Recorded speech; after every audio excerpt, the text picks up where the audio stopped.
Muy bien, muy buenos días, tengan todos y todas bienvenidas a esta mesa de diálogo Indesol, donde siempre les decimos que es un espacio abierto al diálogo y a la reflexión sobre temas relevantes de la realidad social. Y muy bien, el tema que vamos a tratar de hoy pues, tiene que ver mucho con todo esto que estamos viviendo, que desde hace tiempo ya estamos haciendo todo este tipo de programas especiales, porque pues estamos sumidos en esta pandemia que pues por lo que vemos no tiene para cuándo. Pero bueno, el tema de hoy es salud mental en la familia después de la contingencia. Y yo diría que durante y después de la contingencia, porque durante pues todavía la estamos viviendo y pues tenemos que seguir trabajando en nuestra salud mental.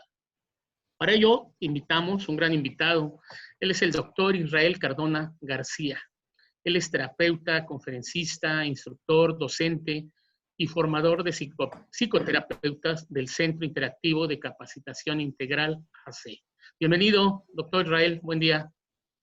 Hola, ¿qué tal? Buenos días, muchas gracias por la invitación y pues vamos a tratar de vislumbrar algunas pautas sobre lo que es la higiene mental y la salud mental y específicamente de este fenómeno, híjole, pues que nos está impactando a nivel mundial. Vamos a revisar algunos aspectos. Sí, así está rudo el asunto, pero bueno, pues vamos a ver en qué nos puedes ayudar, porque la verdad yo creo que tu ayuda va a ser grande. Y bueno, justo el objetivo del programa del día de hoy es ayudar a las personas que quieran cuidar de su salud mental durante y después del resguardo que estamos viviendo en estos momentos de contingencia sanitaria, analizando los recursos y las herramientas que tenemos para aplicar en nuestro beneficio y de la familia. A manera de introducción, les comento que, bueno, lo que todos sabemos, que actualmente estamos viviendo una situación sanitaria complicada. El virus COVID-19 es un virus de rápido contagio y vemos que en pocos meses los casos han aumentado significativamente. En México, se ha solicitado a los habitantes que no salgan de casa a menos de que sea necesario.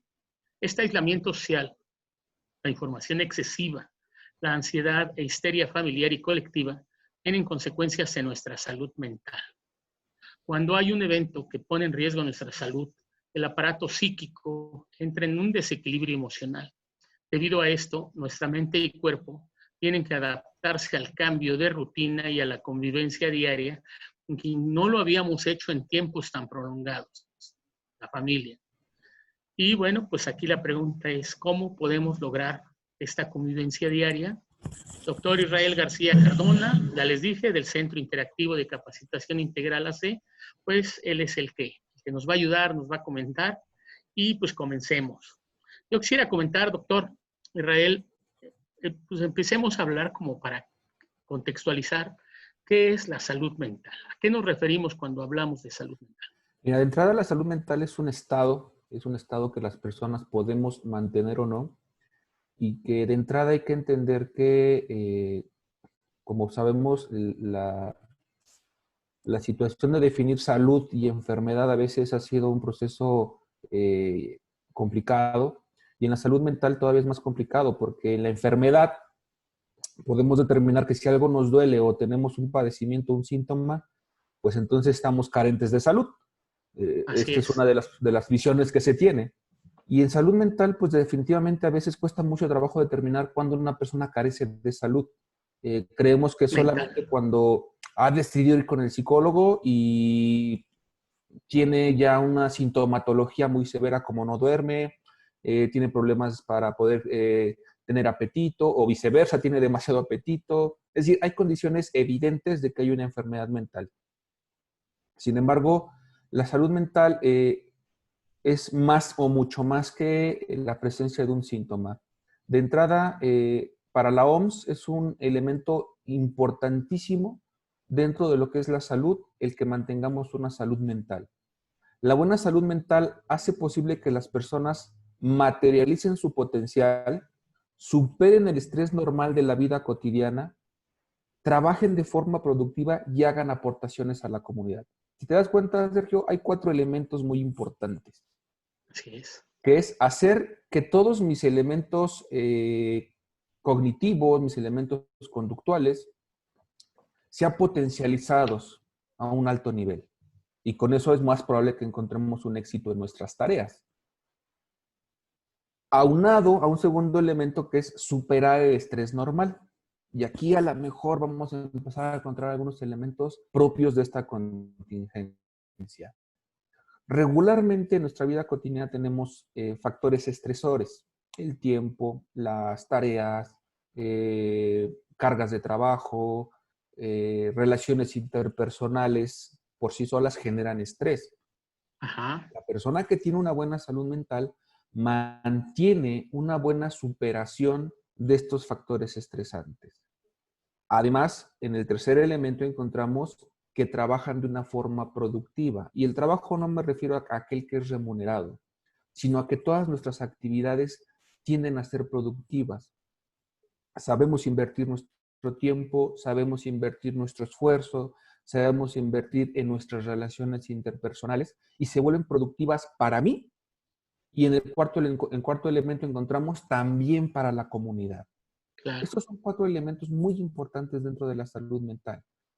Y como segunda pauta dentro de la definición de salud mental es la capacidad que tiene la persona para poder mantener sus respuestas reguladas. Y nosotros hay que entender que tenemos 4 niveles de respuesta. Es importante, Sergio, que entendamos que estos 4 niveles de respuestas se dan en todos, en mayor o menor intensidad dependiendo del nivel de salud mental. El primer nivel de respuesta es el somático, es decir, cómo nuestro cuerpo reacciona ante los estímulos del exterior. Dependiendo del grado de salud mental, tendremos una respuesta somática adaptada, con capacidad para poder atender la demanda, y automáticamente esta respuesta somática le informa a la respuesta emocional qué es lo que está pasando. La respuesta emocional, dependiendo de nuestro grado de salud mental, será una respuesta emocional regulada, compensada y de acuerdo a las necesidades. Estas 2 primeras respuestas son respuestas que tiene nuestro sistema desde hace ya muchos años. Es una parte de nuestro cerebro más viejo y que de alguna otra manera van a responder siempre, siempre. Es importante también entender que estas 2 primeras respuestas se empiezan a estimular desde que estamos en el vientre de nuestra madre, principalmente la somática. El cuerpo responde siempre a los diferentes estímulos y después las emociones le dan un sentido a estas experiencias sensoriales. Una vez que se responden en estas 2 primeras líneas, la tercera línea es la respuesta cognitiva, es decir, qué tenemos en nuestra capacidad intelectual, y la imaginación, la creatividad, los pensamientos, que nos van a permitir o no gestionar esas demandas del contexto. Y entonces aquí ya empezamos a hablar de un elemento más complicado que es, pues, cómo hemos podido almacenar información a través de lo que escuchamos, vemos y además interpretamos. Eso ya es una complicación más fuerte. Y entonces cuando ya pasamos de etapa cognitiva, que es cuando elegimos la respuesta más adaptada, la actuamos. Y es la cuarta línea, la conductual.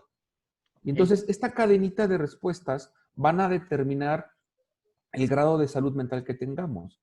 Y voy a poner 2 ejemplos, si me los permite, Sergio. Sí, adelante, adelante, por favor, para Pensemos que nos que quede en este más claro. momento estás ahí en tu trabajo y llega una persona a tu puerta y te toca, o estás en tu casa y te toca, La primera línea de respuesta quedamos que es la somática. Y habrá personas que respondan inmediatamente, se alteran. La respuesta somática es de alteración. Hay una respuesta inminente de tal vez de miedo y automáticamente se convierte en enojo. Claro. Y no le das posibilidad a la respuesta cognitiva de hilar una respuesta más inteligente. Te paras con esa rabia, con ese miedo y abres la puerta. ¿Vale? Ese es el primer ejemplo. El segundo ejemplo, tocan igual la puerta y resulta que Sergio se enfoca a poner atención en lo que está escuchando y reguladamente se asoma por la ventana o observa quién es y decide en ese momento si abre o no abre la puerta. En estos 2 ejemplos, Sergio, ¿quién tiene o quién está poniendo en riesgo su persona. Sí, es como el factor externo, ¿no? Es esa persona que llega y toca con esa fuerza como, pues sí, o sea, pero además yo estoy reaccionando, ¿no? O sea, creo que hay una reacción en cuanto a que cuál es la forma como están tocando, ¿no? Yo tengo una reacción y es lo que me está alterando de manera inmediata. ¿Estás de acuerdo? Sí, pero el ejemplo habla de dos tipos de Ajá, reacciones. Una reacción reactiva al estímulo y ok. una reacción más analítica, más regulada, Más tranquila, digamos. donde tal vez de entrada, si una persona toca a tu puerta con esa intensidad, te está informando que te quiere hacer algo. Sí, o que trae una noticia Claro, claro. urgente, algo peligroso. Sí, sí, sí. Sí, y fíjate que, sí, claro, es algo de lo que comentábamos, ¿no? En la introducción, de toda esta incertidumbre que estamos viviendo, pues, ¿qué es lo que nos está generando, no? Toda esta incertidumbre en torno a la pandemia, en torno a que si nos vamos a enfermar, el miedo, pánico, porque ya esa es como otra pandemia, ¿no? El propio pánico que la gente está viviendo, ¿no? Lo más fuerte que el propio virus. Claro, ¿no? Y dependerá Adelante. mucho de la historia de cada persona, cómo esté manejando los estímulos que se estén Exacto. presentando dentro de cada uno de cada familia. Y será reflejo, que eso es importante, Sergio, el reflejo de lo que pase y vaya a pasar por este fenómeno eh, es consecuencia de la salud mental que teníamos antes de la contingencia. Porque Claro. la contingencia, en cuanto se dijo, es una situación peligrosa, se encendieron las luces de alerta en cada uno de nuestros organismos Uh-huh. y hemos estado sometidos a un estado de alerta de 2 meses.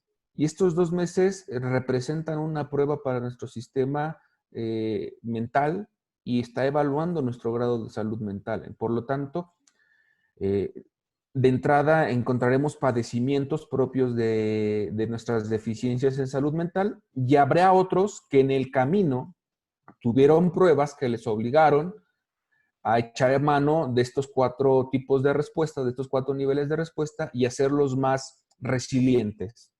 ¿Me explico? Ajá. Habrá quienes Sí, tenían padecimientos más complicados de salud mental o de enfermedad mental y encontramos también casos de mucha violencia.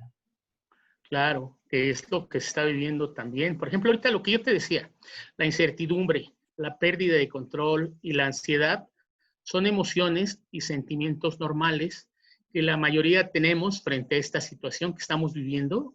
O sea, sí es correcto. Tú decías hace un rato que bueno, estos factores externos nos generan, pues, estrés, por ejemplo, el trabajo en exceso, ¿no? Ya nos está generando algún estrés. Pues aquí yo parto del origen, que es la incertidumbre, ¿no? La incertidumbre ante esta enfermedad que no sabemos qué va a pasar, no sabemos si nos va a atacar, si nos va a matar, y eso nos hace perder el control y entonces nos genera también ansiedad, que podríamos considerar, no sé, tú dímelo, si como sentimientos normales que todos tenemos ahorita, pues al estar viviendo esta situación. Mira, Sergio, son reacciones eh, que cada uno de nosotros va a tener en Ajá, diferente nivel. ok, Recuerda que la primera línea de respuesta es la somática. Y entonces, sí, en cuanto nos dicen que esto es peligro, la respuesta somática te alerta de que te exacto, tienes que poner con elementos para poder reaccionar adecuadamente y no poner en riesgo tu vida. Y entonces es un factor estresante que puede desencadenar en estados emocionales desregulados y que hasta ese punto la respuesta somática es normal. Eso es importante entenderlo. La respuesta somática es normal ante un factor que pondrá en riesgo tu existencia. Y cualquier cuerpo reacciona ante esta situación. Y habrá que ver, después de la respuesta emocional, si en la respuesta cognitiva existen elementos para poder actuar de la manera más inteligente y que esta respuesta somática no perdure, ¿sí? Habrá quienes siguen manteniéndose en ese miedo y realmente están teniendo un conjunto de síntomas muy severos, entre ellos la angustia, que así empiezan con es, una sudoración, empiezan con una taquicardia, empiezan con un parpadeo en el ojo, ¿no? O sea, empiezan con situaciones somáticas que le están desregulando su existencia. Ahora, en casos muy extremos, Sergio, y esto también es muy importante puntualizarlo, si la situación mental está muy descompensada o estaba muy descompensada antes de la contingencia y no hay elementos cognitivos que le permitan regular la respuesta somática y emocional y perduran el tiempo ese estado de alerta, vamos a encontrar padecimientos traumáticos muy severos. Entonces, al final de la contingencia encontraremos pues, el fenómeno del estrés postraumático. Esta respuesta, tipo respuesta cognitiva, tiene que ver con el conocimiento. Yo te preguntaría si conocer los síntomas del COVID-19 nos puede traer tranquilidad. O sea, porque finalmente son como dos cosas. Uno es conocer los síntomas, algo muy tranquilo, y la otra estar viviendo todo un bombardeo diario de información que más que tranquilidad, pues nos trae más miedo, ¿no? Claro, ese es un punto muy importante. ¿Hasta dónde me tengo que informar? Yo Exacto. creo que las primeras herramientas que las instituciones y las instancias nos dieron sobre cómo cuidarte ante un contagio de COVID-19 son suficientes. Las estadísticas como tales realmente ya no nos ayudan a protegernos. Si nos empiezan a hablar sobre este estado de alerta de pues, millones y millones de contagios en el mundo, y de entrada hablar de millones pega a nivel cognitivo. Claro. Pero si nosotros nos quedamos con lo primero que es, pues, esta parte de tener sanitizadas tus manos, los espacios de trabajo, nos han dado 2 meses, y que aquí es importante también entender que las personas que hemos podido mantenernos en casa han sido 2 meses donde nos han permitido no tener contacto con la sociedad. Y esa es una contingencia que nos da herramientas para no enfermarnos de COVID, ¿sí? Aunado a mantener la sana distancia, tener siempre el cubrebocas ahora, vaya, protecciones que van a resguardarme de un posible contagio. Eso creo que es suficiente, Sergio.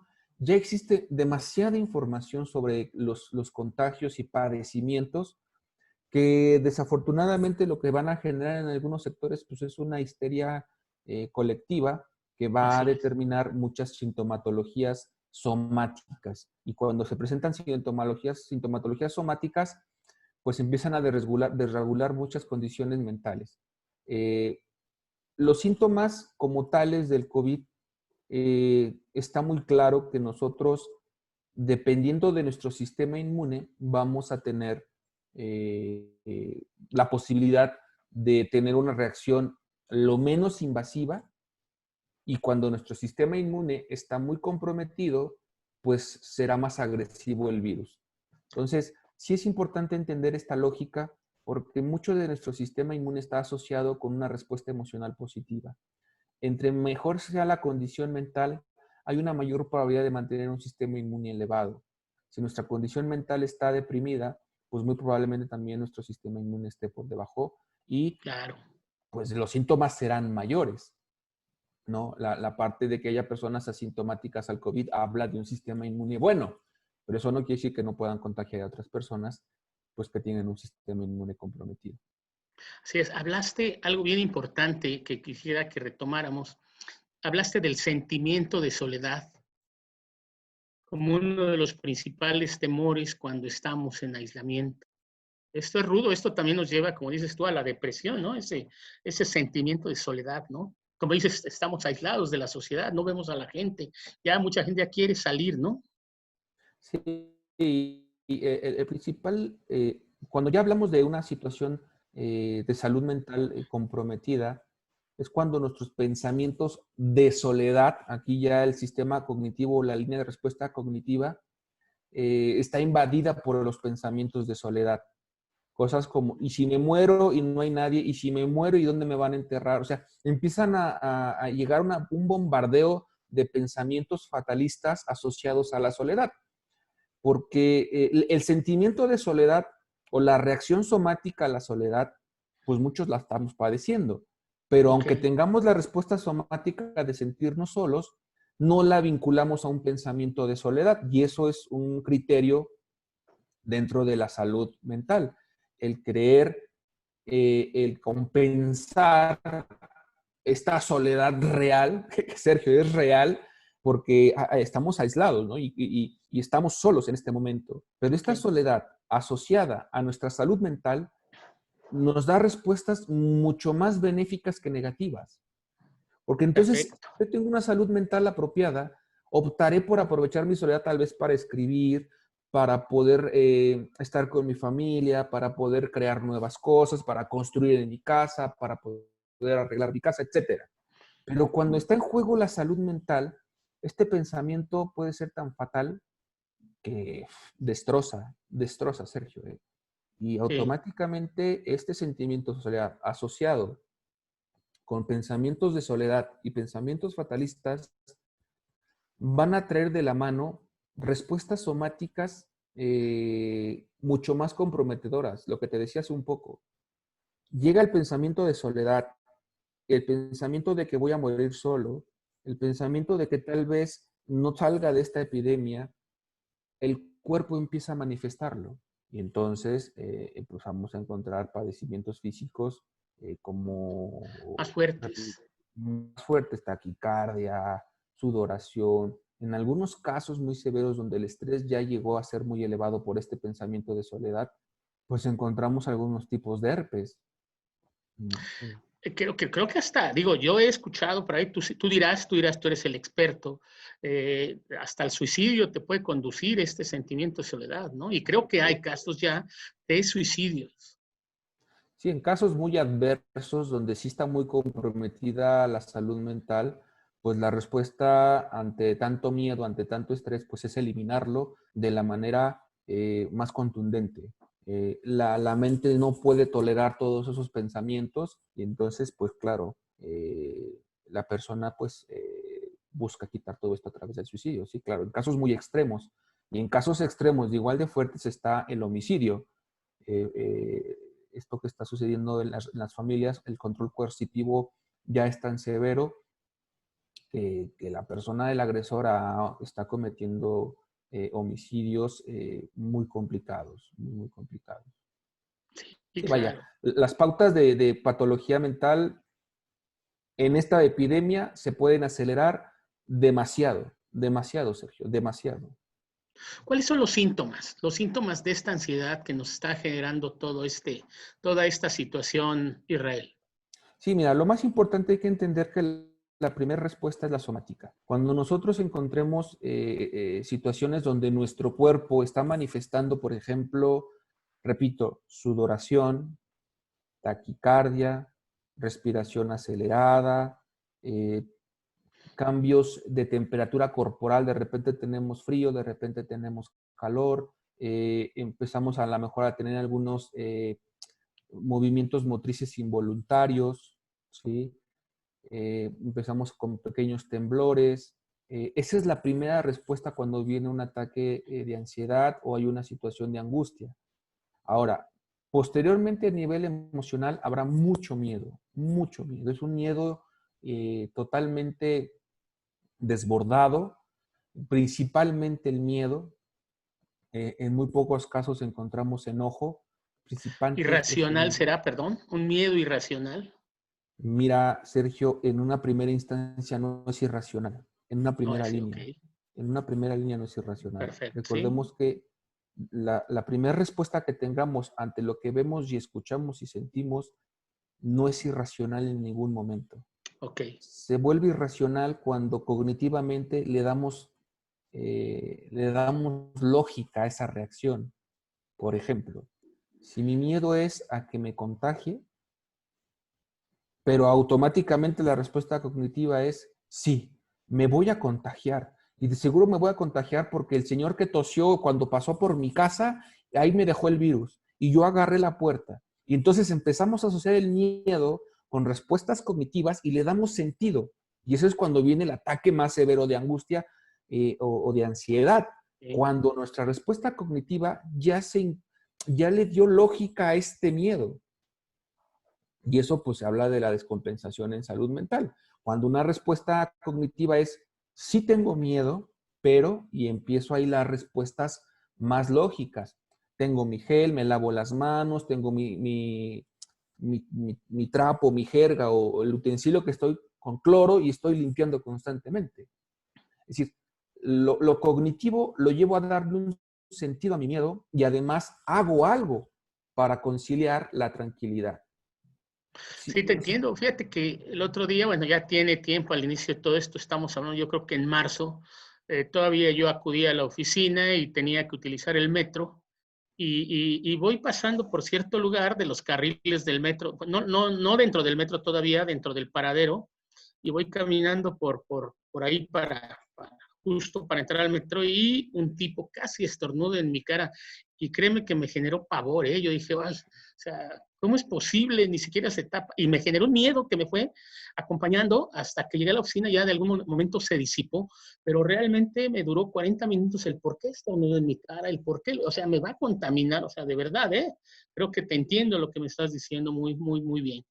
claro, y de ahí que creo que un factor que se agradece de esta contingencia es que, pues, una de lo que se busca es disminuir esta respuesta de que me contagie el que va caminando. Créeme que sería mucho más severa la desregulación si nosotros estuviéramos saliendo. Si nosotros estuviéramos saliendo, a todos los vemos con cara de virus. A todos los veríamos con cara de virus. Y tendríamos un Sí. fenómeno social muy complicado donde pues habría una discriminación muy severa y que bueno, tal vez los que están saliendo la padecen, ¿no? Sí, Padecen esta claro, los que tienen discriminación. que salir, los que no tienen de otra. Oye, ¿tú cómo ves? Puede ser que la convivencia con la familia se vuelva complicada. Digo, ya toda vez que no estamos acostumbrados a estar todo el tiempo con estos otros integrantes. Sí, mira, para responder un poquito esta pregunta, me gustaría compartir un esquema Perfecto, adelante. que tengo aquí y que quisiera que pudiéramos entender el fenómeno de la convivencia eh, como un Excelente. fenómeno más de otra línea. Si vemos en este cuadro, en este esquema, la parte azul son los eventos complicados o difícil procesamiento. Y esta contingencia, este aislamiento social, es este punto azul donde dice los eventos. Y si te das cuenta, este esquema yo lo manejo cuando son eventos traumáticos, cuando trabajamos con pacientes o en el entrenamiento a personas que trabajan con víctimas de violencia y trauma. Regularmente los eventos traumáticos están determinados por un inicio y un final. En el caso de esta contingencia, pues el inicio en relación con el término se ha alargado bastante. Y entre más largo sea el periodo de un evento de complicada transición o de complicado entendimiento, más severas serán sus consecuencias. Sin embargo, algo que quiero remarcar es, antes del inicio estaba una vida que estábamos manejando de alguna otra manera. Creo que eso es importante entenderlo. Si antes de que iniciara esta contingencia o este evento, nuestra vida ya estaba desregulada, es decir, no teníamos una salud mental y no teníamos hábitos de higiene mental, pues la transición de este evento va a generar muchos conflictos, muchos conflictos. Y al término del evento vamos a encontrar un periodo donde tendrá que haber mucha asistencia hacia la gente. Pero ¿qué va a pasar con la gente que sí tenía hábitos de higiene mental, tenía una salud mental donde se reconocía, donde identificaba sus emociones? Vaya, tenía posibilidades de gestionarse. Lo más probable es que este evento no represente una prueba mayor a nivel familiar. Tal vez represente una prueba económica, una prueba laboral, una prueba de diversificar sus opciones, pero a nivel familiar no representará una prueba. Representará un cierto nivel de adaptación a esa condición. Pero es que desde antes ya tenía esa condición de adaptabilidad a las cosas. Ok. Pero quienes no tuvieron antes de la contingencia una salud mental, vamos a encontrar factores complicados en la convivencia. Y entonces, a tu respuesta, sí, habrá quienes en familia la están pasando muy mal, Sergio, muy, muy mal. Pero afortunadamente creo que las redes sociales, estos medios de comunicación que tenemos ahora, pueden apoyar mucho a la gente. El que puedan escuchar una videoconferencia, que puedan ver un video, estas manifestaciones que hubo de que la gente en los departamentos elevados salían y ponían canciones, eso ayuda mucho a regular mucho de la respuesta somática.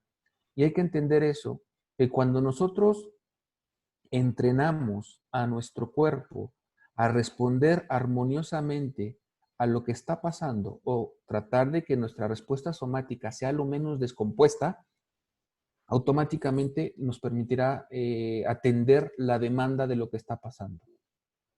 Y bueno, finalmente, mucho de lo que haya pasado antes en nuestra vida va a determinar cómo esté siendo este proceso. Y después, yo creo que aquí es importante que las instituciones sí atiendan lo que va a pasar después de la contingencia. De Eh, veras.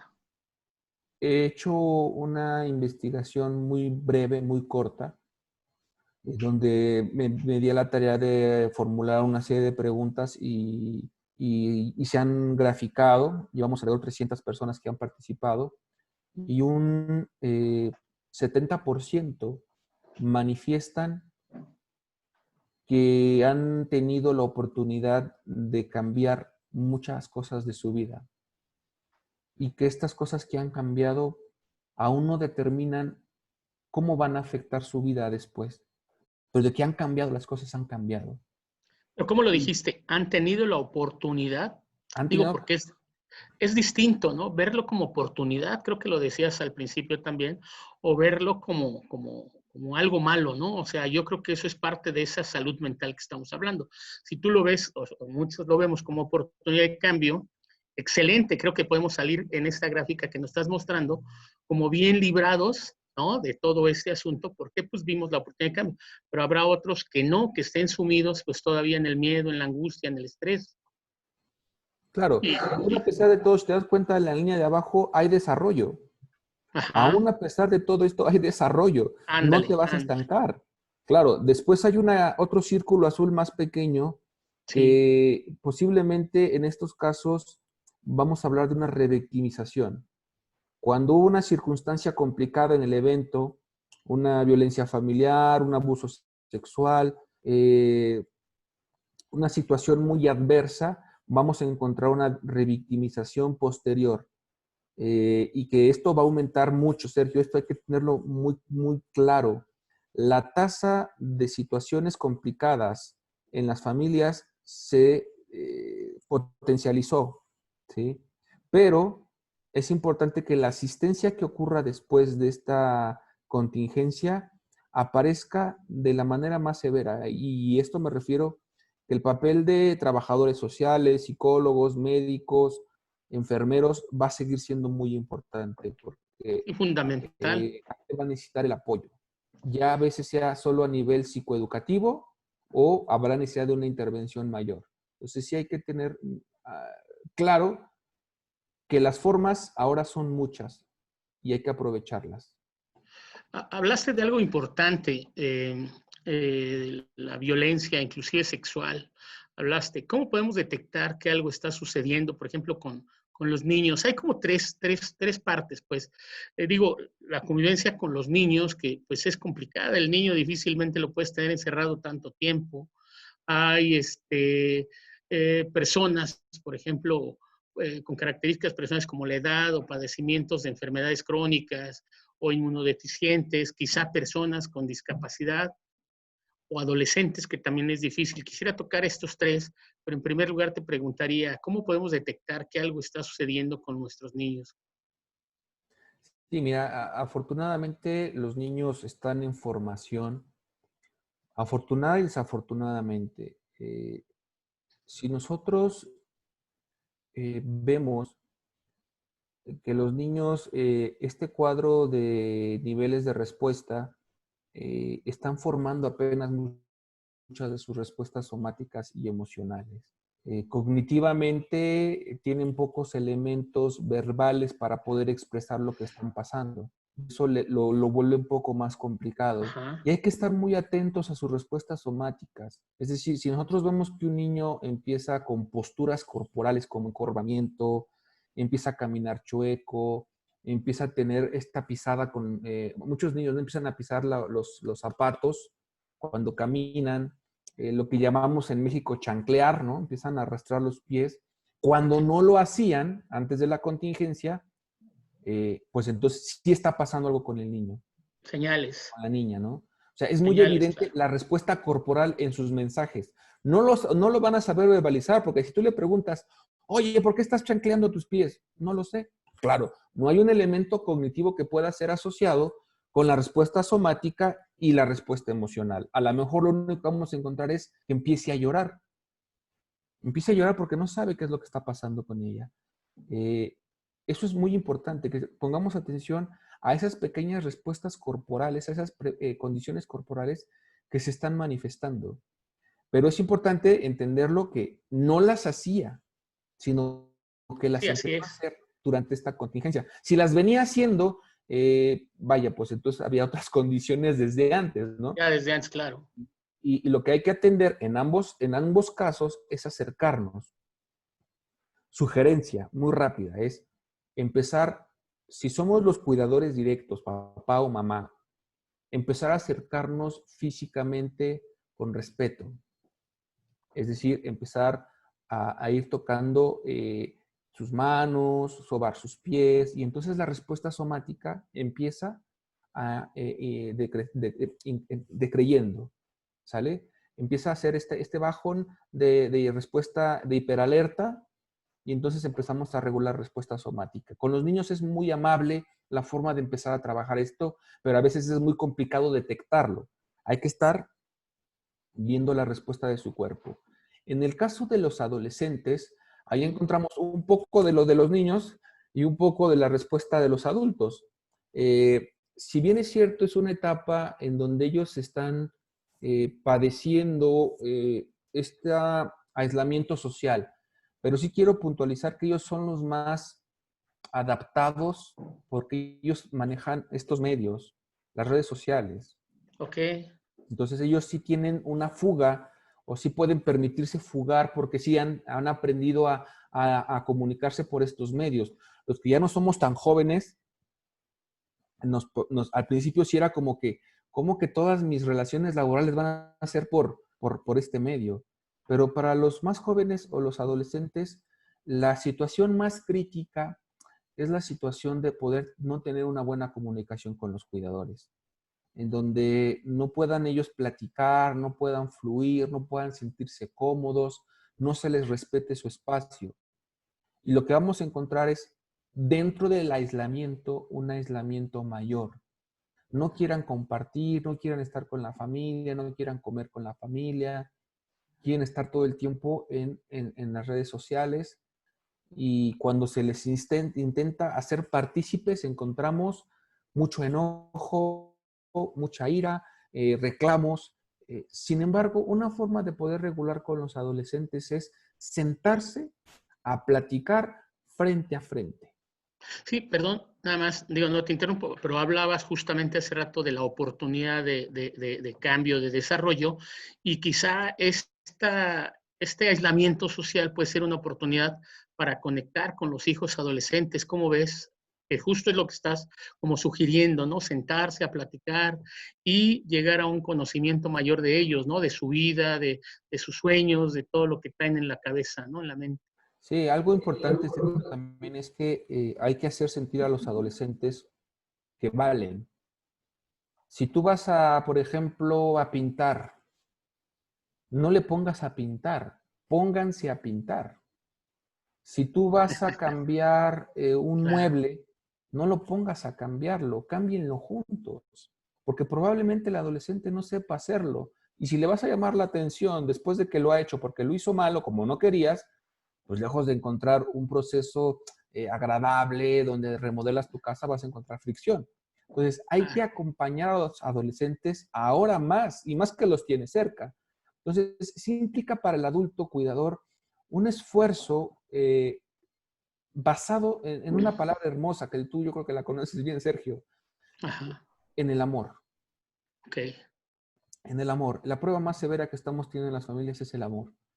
El amor es una condición donde nosotros nos permitimos fluir con el otro. Y será a partir de que nosotros vayamos con el adolescente acompañando en las tareas. Entonces es hacer que vale a través de que haga cosas valiosas en casa. Y la otra es cuando yo platique con mi hijo adolescente es hacerlo frente a frente, sin teléfonos, sin televisiones. Habrá momentos para eso. Pero si yo voy a dedicarle 10, 15 minutos a platicar con él es frente a frente y diversificar las actividades. Algo muy importante que posiblemente vaya a pasar a nivel neuronal, Sergio. Te voy a platicar brevemente una experiencia y espero no tardarme mucho, pero que podamos entender lo que a nivel neuronal y a nivel somático está pasando y va a Adelante, pasar. por favor. Cuando una persona se lesiona, por ejemplo, una fractura de peroné que implica no poder movilizar su pie, pasa un fenómeno. Si nosotros vamos en el tiempo y el paciente tiene que estar en cama, no sé, un mes, durante ese mes, su otro pie, el pie que está bien, tendrá un crecimiento de uñas normal y tendrá que estárselas recortando a lo mejor 2 veces en el mes. Mientras que el pie lesionado, no va a haber un incremento de uñas y probablemente las tenga que cortar posteriormente al mes. Y con esto quiero explicar que la ausencia de movimiento de una parte de nuestro cuerpo y la ausencia de movimiento que se almacena en nuestro cerebro, es decir, hay un mensaje a nivel neuronal y corporal que cuando tú no mueves una parte de tu cuerpo, habrá un daño colateral a la ausencia de movimiento. Y con esta falta de movimiento social va a haber una consecuencia secundaria donde tampoco va a generarse desarrollo a nivel social entre las convivencias. Va a haber un sesgo de 2 meses en las interacciones interpersonales directas.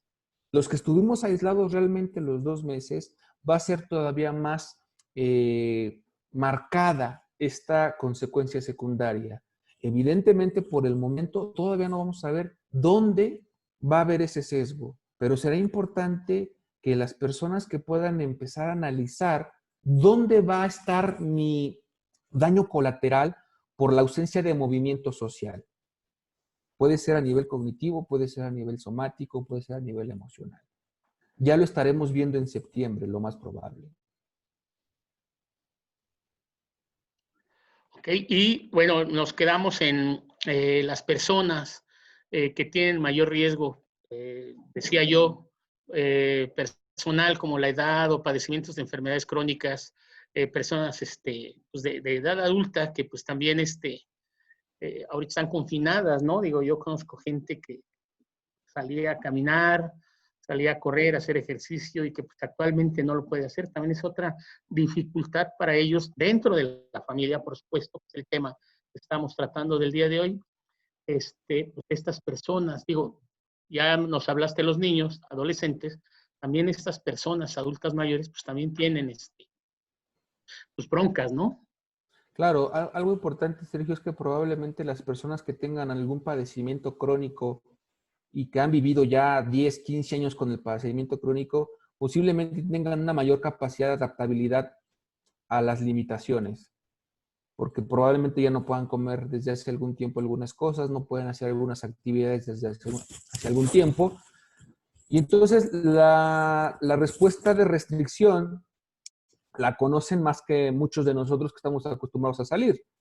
Por lo tanto, a ellos les parecerá mucho más bien raro el que tantas personas estén con ella en casa, cuando ella está acostumbrada a estar sola. Y eso sea lo que tal vez la pueda desregular. Está acostumbrada a que su casa esté en silencio, que se pueda hacer de comer sin que esté la otra persona, Claro. y ahora le estresa el que estén todos ahí metidos en la cocina, y ya no tengo un momento de silencio. Eso es lo que tal vez podemos encontrar y que también dependerá del nivel de salud mental que esté trabajando previo a la contingencia y que pueda proponer alternativas. Esas personas conocen más sobre el aislamiento social que muchos de nosotros, por la misma condición crónica. Entonces, tendrán que ver cómo ellos, junto con la familia, promueven. Hay un ejercicio dentro de higiene mental que es muy bueno, que se hacen plenarias familiares, pero lo más importante es que la plenaria familiar le van a dar un alto porcentaje a la participación de los adultos mayores. Si se sientan los abuelos con los nietos y los padres, se pone un tema sobre la mesa y el tema lo empieza a dirigir el adulto mayor, con la intención de que el adulto mayor se sienta útil a través de sus experiencias. Y el ejercicio es para el adulto mayor, pero sin saber, los menores y los hijos se llevan mucho. Aunque a lo mejor de entrada no les parezca atractiva la idea, es un hábito de higiene mental. Y esto es muy benéfico para todos los niveles de la familia, es decir, todas las edades. Pero como sabemos, los hábitos de higiene en México, los hábitos de higiene mental en México a veces no se conocen con ese nombre. Mucha gente los practica. Por lo tanto, yo sí les invito a que conozcan un poco más sobre hábitos de higiene mental.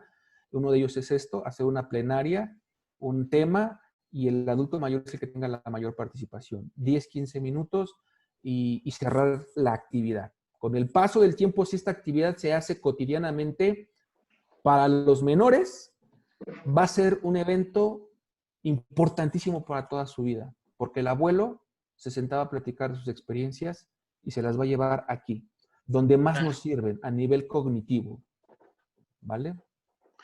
¿Tú crees que las emociones como la angustia, la irritabilidad pueden ser contagiosas fácilmente al resto de los integrantes de la familia? Digo, hablando de esta Sí, mira, situación. cuando se inicia una pauta de emociones desreguladas, esta emoción desregulada es propia de un contexto. Entonces, si el padre se irritó, es porque existe una condición en el contexto que promueve la irritabilidad. Y si se irrita el padre, habrá personas que tomemos el rol de ser pasivos, ¿no? Y entonces se genera el miedo, se genera la angustia, y habrá que seremos agresivos y pues empecemos a reñir con el padre. Y vaya, que es normal que esto pase, no es que se contagie, sino que el contexto está apropiado para esto. Ya.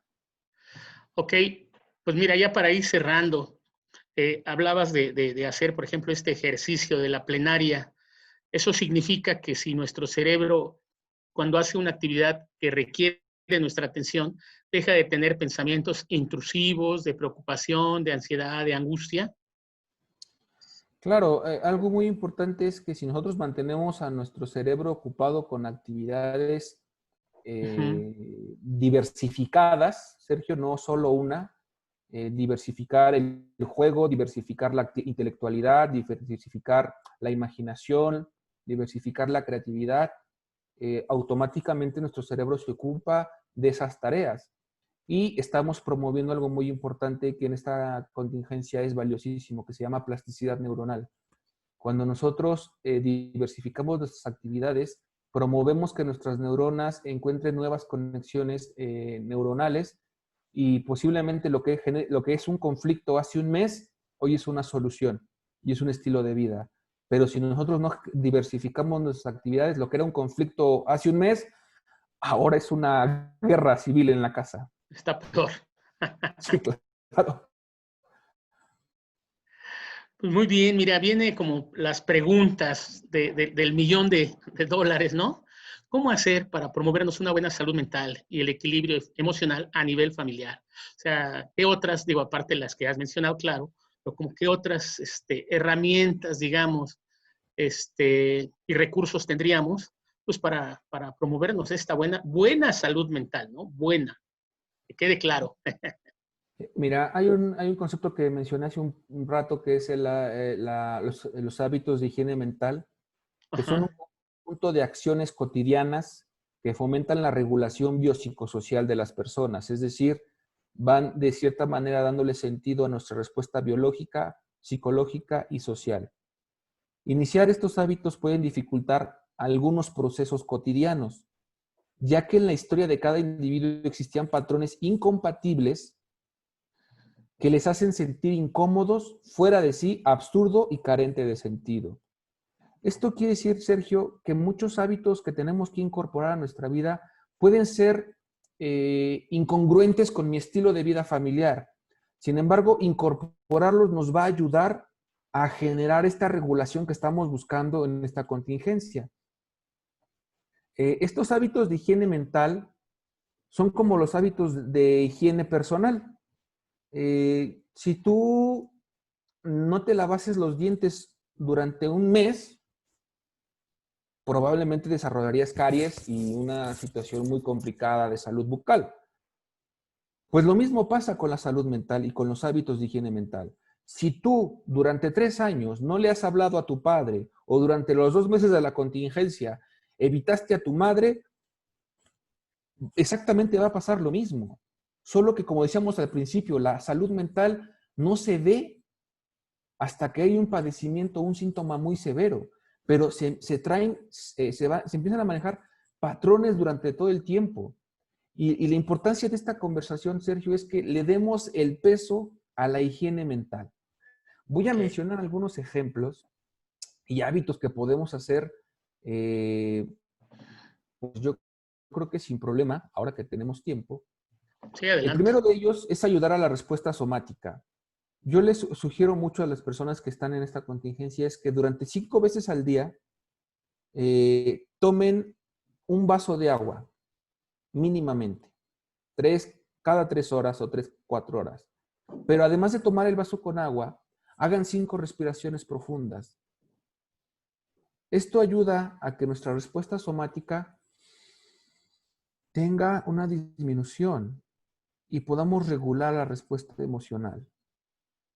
Es decir, inhalamos, exhalamos 5 veces, inhalamos, exhalamos 5 veces durante 5 veces al día. Así que un 5 por 5.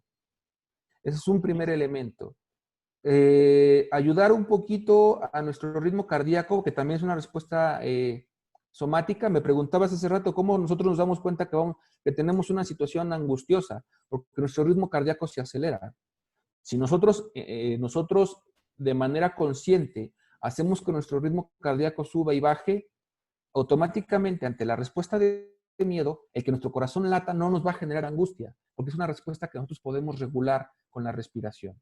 Entonces, no les digo que vayan al gimnasio, sino que a lo mejor se agiten un poco, que suban y bajen escaleras durante 5 o 6 veces al día. O que hagan ¿cómo le llaman en algunos lugares? El paso yogi, que en su mismo sitio corren. ¿Sí? Correr así en un círculo, en un cuadro que pongas en el piso, estar corriendo ahí alrededor. Sí, el punto es que se agiten y que el corazón empiece a moverse, porque hemos mantenido un corazón sin mucha actividad en algunos casos. Claro, los que tienen casas y gimnasios en su casa no lo han padecido. Claro. Algo muy importante también, Sergio, es saludar y agradecer. Sé que a lo mejor nos lo enseñan desde niño, pero lo recalco porque a veces se nos olvida.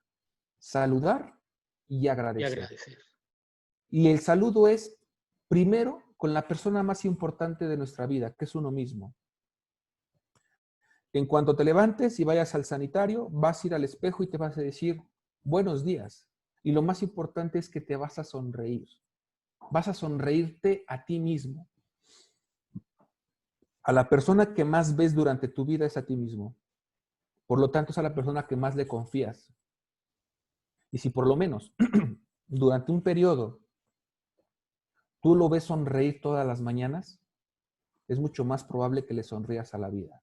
Pero si nunca le sonríes, vaya, es complicado. Son hábitos de higiene, Sergio. Y son grandiosos, grandiosos. Y te lo dije hace rato. Probablemente al principio digas, bueno, qué loco me voy a ver yendo al espejo a saludarme y sonreírme. No creo, no lo creo. Es que bueno, es que solo es un ejercicio. No te estoy pidiendo que vayas y gestiones otras cosas. Son cosas que tienes que gestionar contigo mismo. Otro es opinar y permitir que opinen. Otro también importante es aprender a contar chistes. y hacer chistes. En el saludo, Sergio, es importante que también saludemos todas las mañanas a nuestros seres queridos. En esta contingencia parecerá como ya cansado esto de mandarle un saludo por WhatsApp a mi madre o a mi padre que está lejos. No lo hagas de la misma forma. Diversifica tu saludo. Hoy manda una imagen, mañana manda una videollamada, mañana manda un mensaje de voz. O sea, diversifica, pero todos los días da los buenos días a tus seres queridos. En las noches da las buenas noches a tus seres queridos. Es importante que nosotros saludemos y agradezcamos a la gente. Y el último, se los dejo esta de tarea.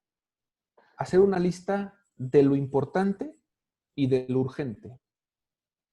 Y la tarea es disminuir las cosas urgentes. Cuando algo es importante y se hace, lo urgente desaparece. Pero si queremos trabajar con lo urgente, lo importante automáticamente va a pasar a lo urgente. Claro. Hagan su lista de las cosas importantes y sobre eso trabajen. Y lo urgente, traten de convertirlo en importante, no dejarlo ahí. ¿Vale? Claro. No, pues Son algunos, sensacional. Sergio. Son algunos. No, ya con eso tenemos para mucho, de verdad, creo que nos ayudaste mucho, nos diste todo un buen panorama, pues, de este asunto que se refiere a la salud mental, ¿no? La buena salud mental. Y ya yo quisiera, por último, nada más, a lo mejor ya tiene que ver con todo lo que has dicho, pero ya es la salida. ¿Cómo tenemos que salir a esa nueva normalidad? Hay dos palabras que me vienen a la cabeza. Una es Adelante. normalidad y otra es normalización. Ok. Hay que evitar la normalización de las conductas desreguladas que tuvimos durante la contingencia. Normalizar mi enojo, normalizar mi frustración, normalizar mi ira, Violencia. normalizar la violencia. Una Claro. cosa es intentar adaptarte a las nuevas condiciones y otra cosa es normalizar mis respuestas a las condiciones. Si nosotros entendemos que tenemos que adaptarnos cada día de nuestra vida, no vamos a hablar de una nueva normalidad, vamos a hablar de vivir. Creo que la palabra normalidad o nueva normalidad es un concepto que puede ser más tragable, más digerible, cuando decimos voy a vivir mi vida, voy a hacer lo que me gusta hacer, voy a disfrutar lo que me gusta disfrutar y haré todo lo posible porque las cosas me salgan bien. Y entonces eso habla del nivel de salud mental que estamos teniendo. Entonces, si me lo permite, Sergio, creo que no es una nueva normalidad, sino Ok, es no, adelante, pero por regresar supuesto. a tener mayor posibilidad de hacer tu vida como te gusta. Estábamos reducidos en cuanto a algunos elementos, pero habrá quienes los intentamos hacer muy bien. Y probablemente, a lo mejor quiero entender la palabra normalidad a nivel social, porque las cosas ya no se van a tejer de la misma manera. Se van a tejer de la manera en la que pudimos. Pero el objetivo de estas 2, 3, 4 semanas o meses que nos queden de contingencia es que podamos crear mucho mejores redes sociales a nivel personal, que podamos potencializar nuestra persona y que podamos encontrar una sociedad más efectiva para nuestro propio desarrollo y en una sociedad con miedo. Creo que es una tarea que tenemos todos los que estamos en este tema de salud mental, promover una nueva calidad de vida entre los mexicanos. Creo que eso sería muy valioso, promover una nueva calidad de vida. Perfecto. Pues nos quedamos con eso. Israel, de verdad te agradezco mucho. Doctor Israel Cardona García. Lo dijimos desde el principio, amigos, él es terapeuta, conferencista, instructor, docente y formador de psicoterapeutas del Centro Interactivo de Capacitación Integral AC. Híjole, pues de verdad nos has traído un gran tema a la mesa. Te agradezco porque de verdad es de gran ayuda para la gente que nos ve a través de este canal de YouTube todos los miércoles a las 11 de la mañana. Y pues justamente este era un tema muy importante de tratar. Si nos quedamos con algo, yo te invitaría a que armemos otra mesa, otro tema que tú consideres importante, pues al salir, ahora sí ya fuera de esta pandemia, perdón, cuarentena, ¿no? Digo, porque la pandemia creo que va para largo, pero bueno, salir de este resguardo. Yo le llamo resguardo, no le llamo ni siquiera encierro. Entonces, pues yo te invitaría a que estemos al pendiente y tener la posibilidad contigo, Israel, de poder llevar a cabo otra mesa de diálogo de tema importante, de algún tema importante para la sociedad. Te agradezco. Muchísimas No, al gracias. contrario, bueno, estamos al pendiente, sabes que estamos apoyando. Esto es una tarea de mucho trabajo, una tarea de mucho compromiso y bueno, esperamos poder seguir sumando de la manera más efectiva. Y pues quienes quieran un poco más de información o quieran saber más sobre las Adelante, tus formaciones datos. que nosotros realizamos, trabajamos con víctimas de violencia y trauma, trabajamos con todo lo que tenga que ver con trauma y bueno, con todas las asociaciones civiles que estén interesadas en trabajar estas líneas, pues pueden darnos en la página del Centro Interactivo AC o en nuestras redes sociales o en mi red social, Israel Cardona. Y bueno, ahí podrán encontrar algunas cuestiones que estamos haciendo en línea. Estamos trabajando 3 cursos de violencia y trauma. Trabajamos con salud y higiene mental, trabajamos con, como tal, respuestas desreguladas. Y bueno, hay muchos temas que pueden conocer y estamos en contacto y con todo gusto nos veremos físicamente en algún momento. Claro que sí, pero que se acerquen a ti. Si nos pudieras dar algún teléfono, algún correo electrónico donde puedan contactar de manera directa.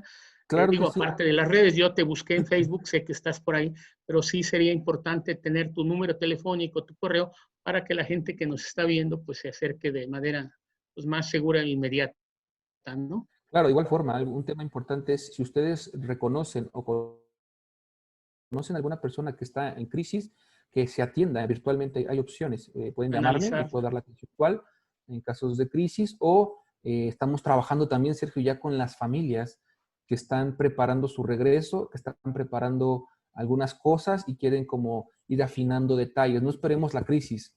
Podemos prepararnos y podemos prevenirnos.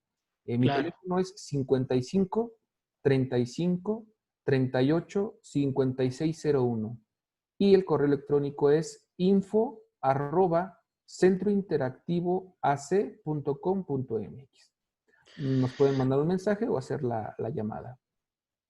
Perfecto, pues te agradezco, Israel, muchas gracias al Centro Interactivo y pues amigos, amigas que nos vieron en este programa, en esta mesa de diálogo, les agradecemos también su presencia y pues esperamos que este tema les haya sido de utilidad y ya saben que las esperamos para la próxima semana para llevarles a ustedes otro tema pues como este tipo que les sea de utilidad. Muchas gracias, buenas tardes y hasta luego, Israel, buena tarde, hasta luego.